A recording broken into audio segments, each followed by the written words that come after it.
All right, I think this is the last chunk we'll need for solving linear equations. I just am trying to pick out some highlights of the more difficult linear equations so that you get a good review here and get to hopefully up your skill level a little bit with these things. So one thing that makes these difficult is always fractions. In general, fractions tend to make things a little harder for people.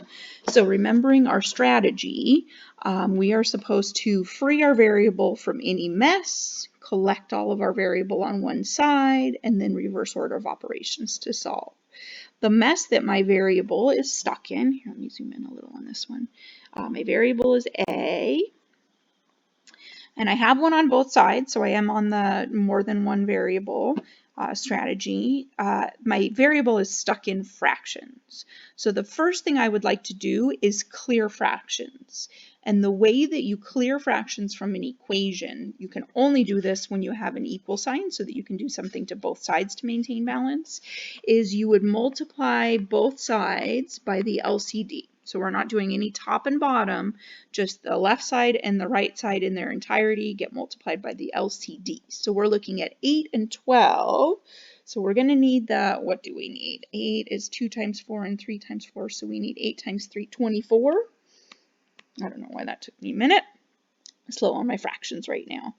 And again, you don't need, you can, this is an alternate strategy, but as we get into the messier rational equations, we really want to get good at clearing the fractions.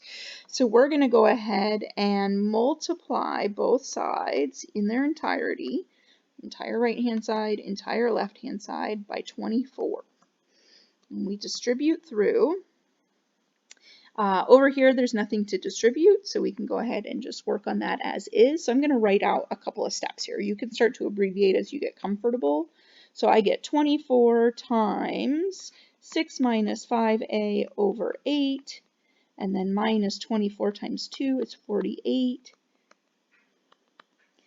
And similarly on this side, I'll just write it so that I'm doing all this at the same time. You can feel free to simplify that right now, but I'll just do it all in one step.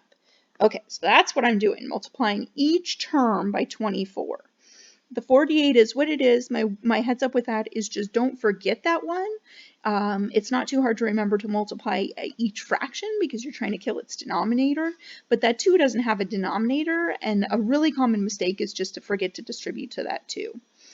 So make sure you've got a 48. Now I'm going to go ahead and say 8 goes into 24 3 times, which will leave me with a 1 on the bottom. That's my goal, no more denominators. And 12 goes into 24 2 times, leaving me no denominator. So I have 3 times 6 minus 5a, which is 18 minus 15a, and I still have the minus 48, don't lose it. And then I have 2 times 6 plus 5a, which is 12 plus 10a. I can combine like terms, so I think I'll go ahead and do that. I have a negative 15a, what am I getting? Minus 30 equals 12 plus 10a. Okay, so I have freed my variable from any mess. I've also cleaned up a little extra mess by combining like terms. Now I'm going to go ahead and move my variable to the same side. So I'm going to decide to move them to the right-hand side by adding 15a, completely valid to move them left instead. I have negative 30 equals 12 plus 25a. And I'm finally down to one variable on one side. So I'm multiplying by 25, then adding 12. I need to get rid of the 12 first by subtracting. So I get negative 42 equals, don't quit pen, 25a. And then I need to detach the 25. Since it's attached by multiplication, I need to get rid of it with a division. So a is going to equal negative 42 over 25. So as I'm doing all these steps. I do want to say that it's fine if you can do more than one of these steps at a time. That's totally legit, and I would often do that too, but while we're learning, I don't want to be skipping steps. My warning would just be I absolutely on exams will give you partial credit, so you need to make sure you're showing me enough steps that if something goes wrong, I can tell what it was. If you do 3 steps at once and I can't tell which one had a mistake, then you're not going to get credit for any of those 3, so that's my only warning about it.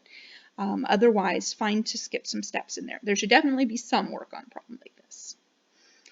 Okay, last one, just one more with fractions. There's kind of 2 different versions of this. One where you have the big fractions with addition and subtraction in them, and the other where you have lots of little fractions that are being added and subtracted.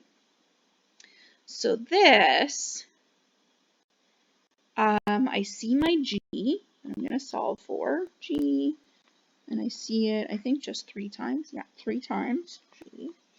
And I definitely see some mess. G is stuck in the fractions. It is also stuck in parentheses. So I'm thinking I'm going to get rid of the parentheses first, but that's not a required order. You could get rid of fractions and then parentheses. It's just tricky to get rid of the fractions that are inside the parentheses. So if we get rid of those, maybe that'll make life easier. So to get rid of parentheses, I'm going to distribute. I'm going to say I have 2 over 15 times g plus 1 over 50. Ooh, I don't think I like myself already. What did I make for a common denominator? 15. I think I have to go all the way up to 150. I definitely don't think that was my plan, but we'll tough it out.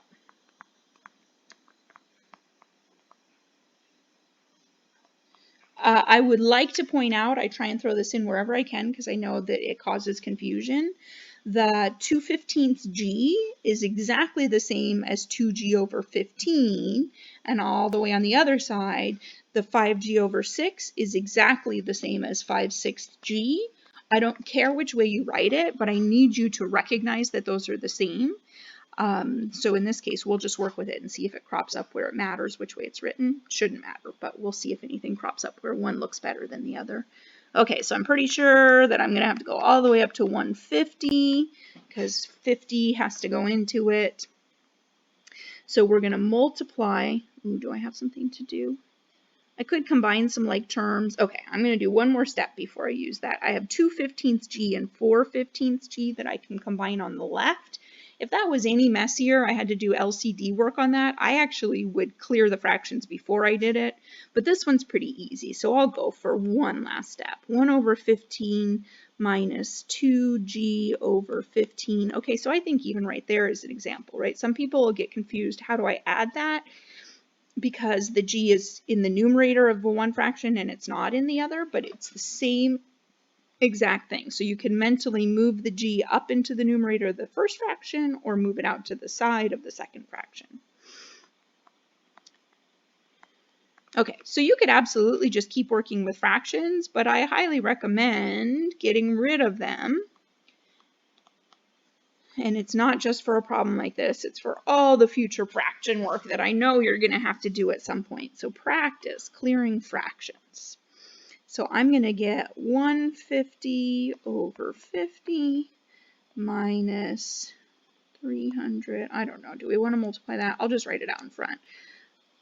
150 times 2g over 15. And then on the other side, I think I'll go ahead and do it if I can think about how many times that goes in. What is 6? So 30 goes into 155 times, which means 30, is that what I said? Yeah, so 3 goes into 150 50 times, let's say it that way. So 6 should go in 25 times. Oh my goodness, I think I just made that really difficult. Hopefully I didn't mix you up. Times 25. Okay, and then on the other side, so let's see, 25, so this is 125g.